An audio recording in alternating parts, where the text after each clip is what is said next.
Okay, reading A Course in Miracles, and this video is for Diana. Diana came the other day over and we talked about A Course in Miracles, and she had a question. Hi, Diana. She had a question about, or you had a question about what does the Course say about creating boundaries? So I just thought I would read one part from the Course. This is not necessarily directly related, but we're gonna try to relate it to your question, and I will definitely say some things that hopefully will be helpful, even if they don't directly correspond to what we're reading. But this is lesson 160 from the workbook of A Course in Miracles. And remember, we talked about how there are three sections to the Course, three main sections. There's the text, which is like the theoretical foundation or the metaphysical foundation. The workbook, which is the practical application of the theory. And then the manual for teachers, which is questions and answers, kind of like a FAQ, or frequently asked questions that Course students have to help to clarify what the text in the workbook are saying, and some of the key terms are explained, and the manual is actually, in many ways, the manual is the easiest part of the Course to understand, and there's some really interesting things in the manual. But we're going to read from the workbook. This is lesson 160, so this is like, what is it? It's well into the Course, almost halfway through the workbook. And this lesson is, in each lesson really begins with basically one or two sentences. And this begins with, I am at home, fear is the stranger here. This is the lesson for the day. I am at home, fear is the stranger here. So here's what it says. Fear is a stranger to the ways of love.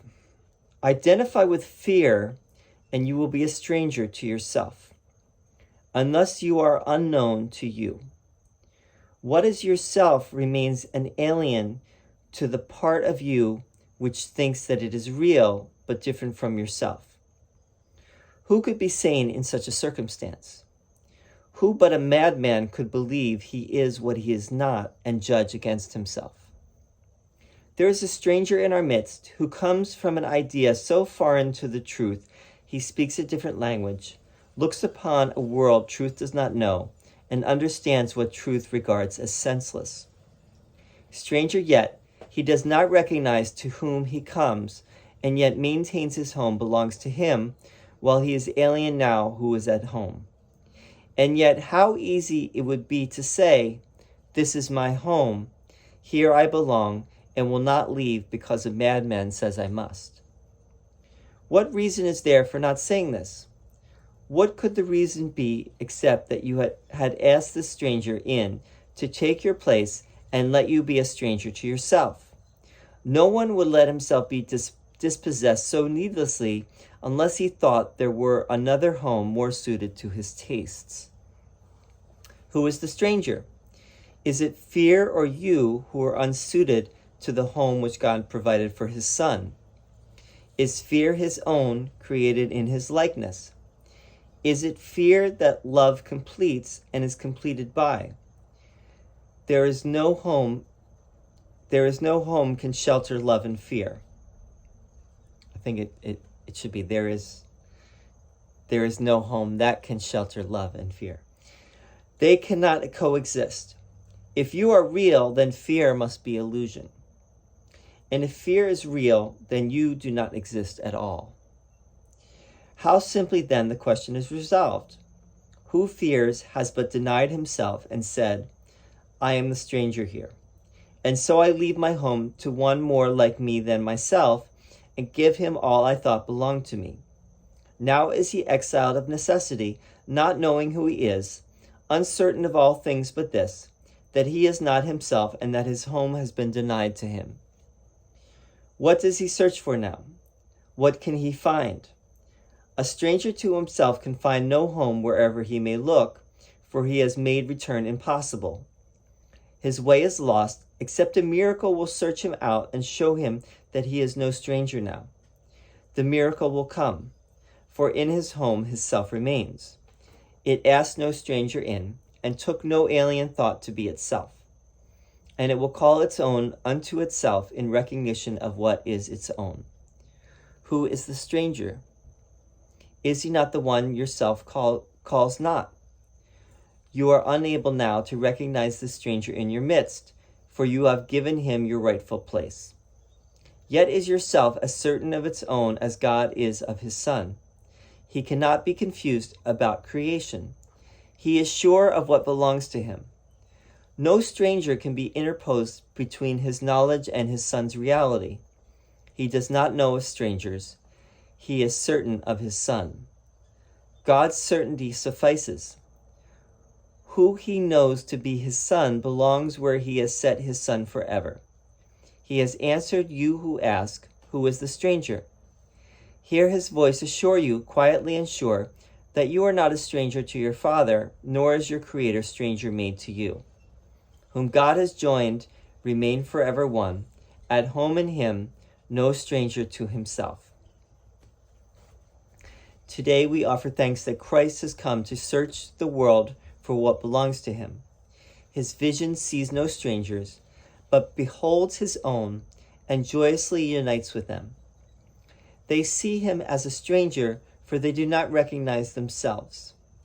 Yet as they give him welcome, they remember, and he leads them gently home again where they belong. Not one does Christ forget. Not one he fails to give you to remember, that your home may be complete and perfect as it was established. He has not forgotten you, but you will not remember him until you look on all as he does.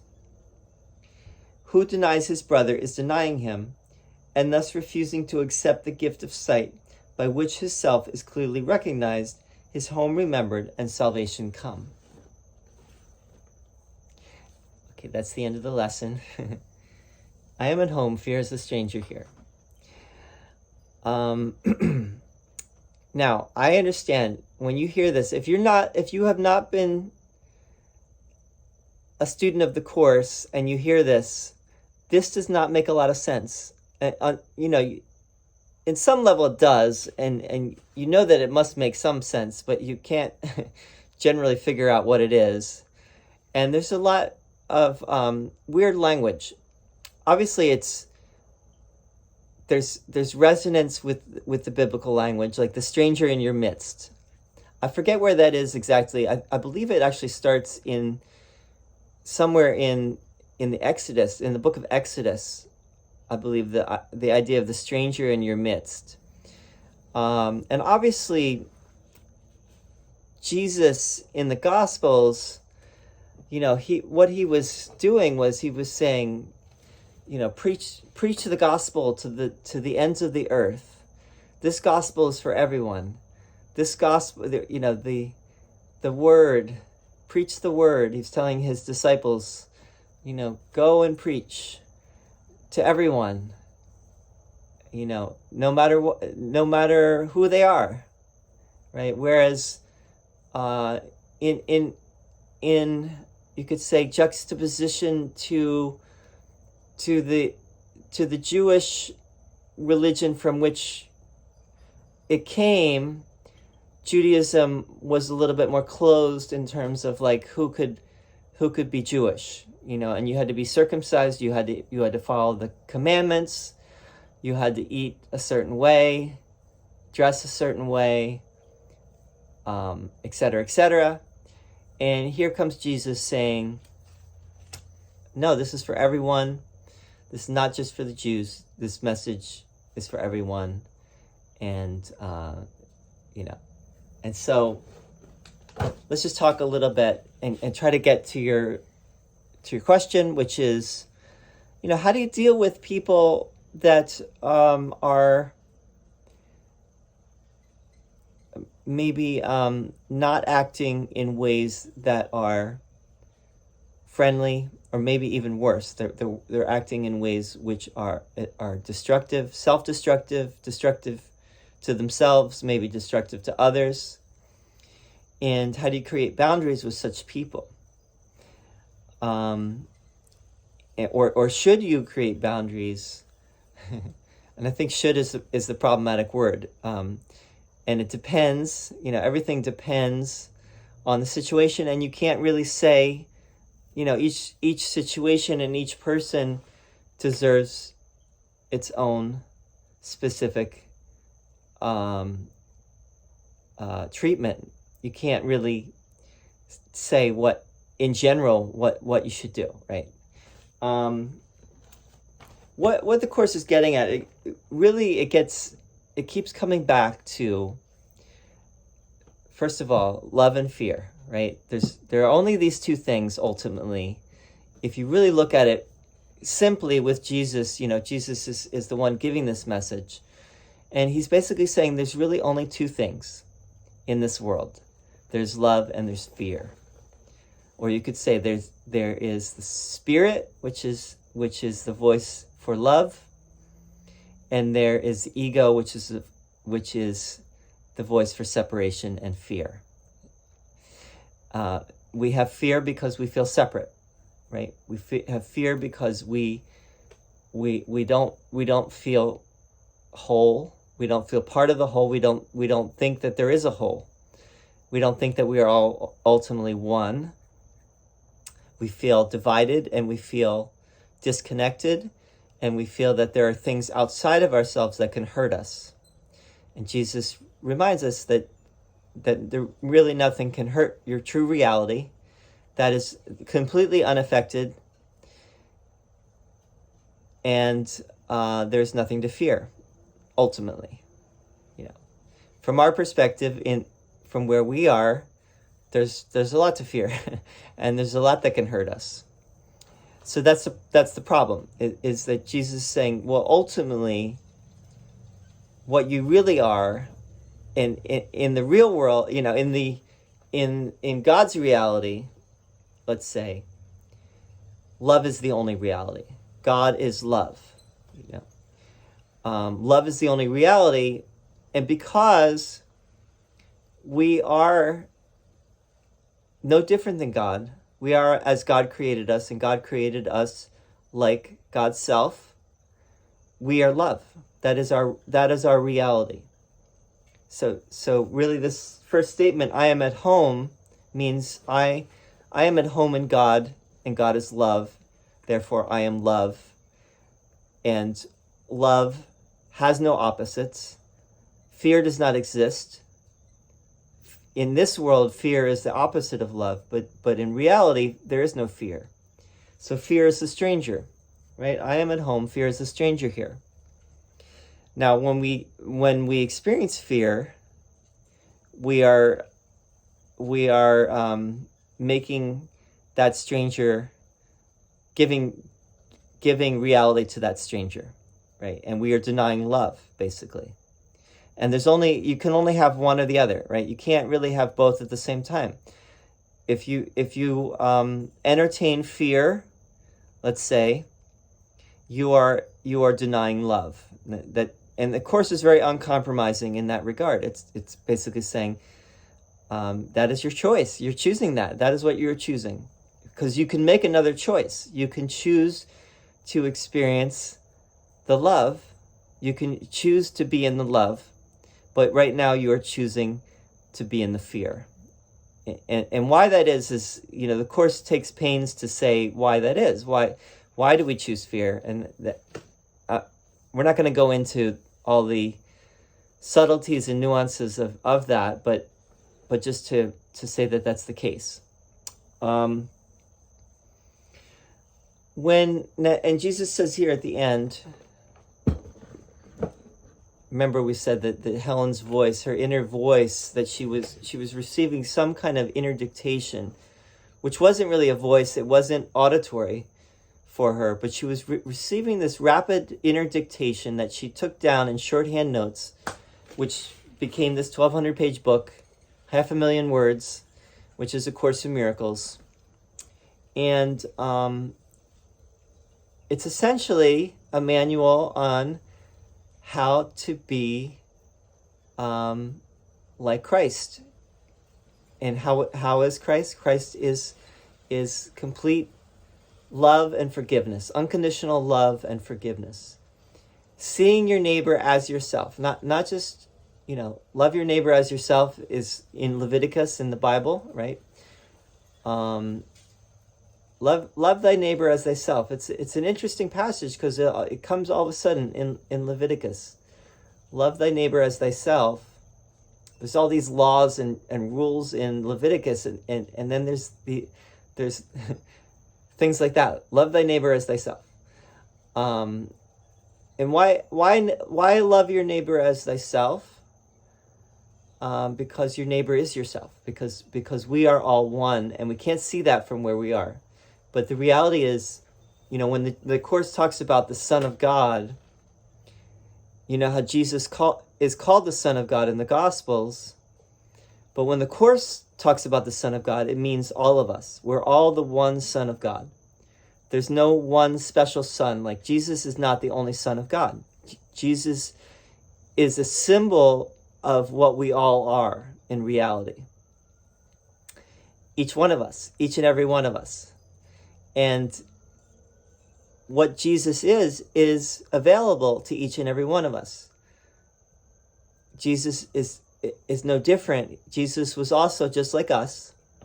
This is what Jesus says in the Course, that he was just like us, and he found his way back to the love that is our true nature. So when the Course talks about the self with a capital S, that's what it's also talking about. It's talking about our true self, which is love, which is God, which is love, which is spirit. These are all different terms that are basically synonymous. They all mean the same thing. And so the way back, in the Course's method is, how do you get to that love? How do you love your neighbor as yourself because they are yourself? Well, you have to, you just have to do it. And by letting go of everything that is in the way, right? By letting go of all the fear, by letting go of all what is in the way, you find the love again, right? And so when dealing with others, a lot of people say, well, how can I be loving to people that are not loving? How can I be loving, and do I need to be loving to those who are hurtful or like we said, destructive, self-destructive, or harming others, harming me? Don't I need to create boundaries? Don't I need to say, listen, tough love, practice tough love. Like, I'm not going to enable that behavior in you. And there's something to be said for that. There's no right or wrong way to do this, actually, really. I don't think anyone has, the exact right or wrong way. But I think what you can differentiate between is how you act towards someone. Like, say someone is coming to harm you or harm someone with you. You might act in a way that prevents the harm from happening. Like, you may do something to that person to prevent them from harming someone else, try to stop them, or even try to even fight them to prevent them from doing harm. That's one thing. But the other thing is what you feel in your mind and in your heart, which is you may be in a place of non-judgment and forgiveness toward that person and complete compassion and complete understanding. Or you might be, you could be in a place of anger and hate and retribution, etc., etc. But the Course is trying to get you into that place of being in the place of non-judgment, non-attachment, forgiveness. This is also in in other yogic scriptures. This is not a yogic scripture per se, but this is very similar to what Krishna in the Bhagavad Gita is saying about. He's saying to Arjuna, fight, do your dharma, but let go of the results. Don't kill out of anger and hatred. But do what you need to do to prevent adharma, which is unrighteousness. To prevent unrighteous behavior or unrighteous actions, you may have to fight to prevent that. But you can still love and forgive those who you are fighting and maybe even killing. I hope this is answering the question. So let me just read this last paragraph. Maybe we'll end it here. But basically what I'm saying is, sometimes you may need to create boundaries to prevent harm, but you can still do it from a place of love and not a place of anger or, again, retribution, hatred, revenge, etc., etc. Not one does Christ forget. Not one he fails to give you to remember that your home may be complete and perfect as it was established. Meaning your home is what it's always been. God has never changed. Because God has never changed, we have never changed. We are still at home in God. We are still the love that we've always been, and we have temporarily forgotten, but we can remember by practicing this method that Jesus is giving us in the Course. He has not forgotten you, but you will not remember him until you look on all as he does. So you have to see with Christ's vision, or Christ's consciousness, you could say, which is to see that everything truly is one and whole. And that's very difficult for us to see, so this is not easy. It's very simple though.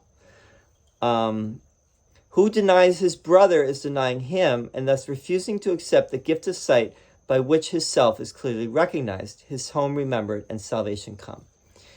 So, in other words, you cannot hold anything against anyone in order to know yourself as love again, right? In order to go home again, and in order to experience your true nature or your true self, you have to let go of everything in the way.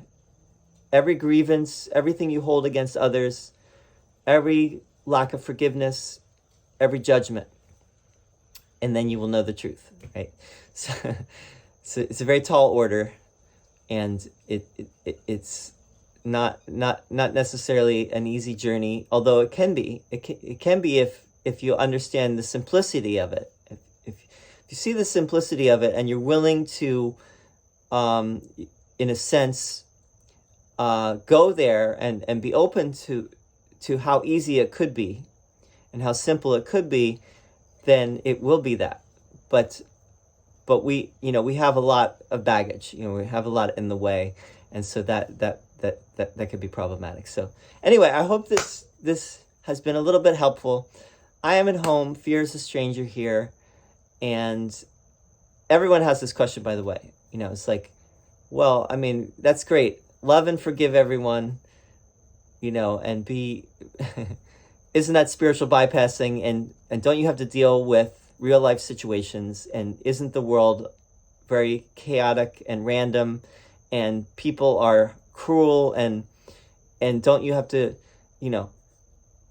don't you have to create boundaries, and don't you have to follow your ego to a certain extent, because the ego protects you? And there's a great quote. Jesus is not talking about ego in quite exactly the same way, but he says, you think that without the ego all would be chaos, but I assure you that without the ego all would be love. And we're going to leave it at that. And hopefully this has been helpful. All right. Talk to you later. Thank you. It was great, Diana. It was great to have you here. and hope we will stay in communication about all this. All right. Feel free to ask any more questions. Om.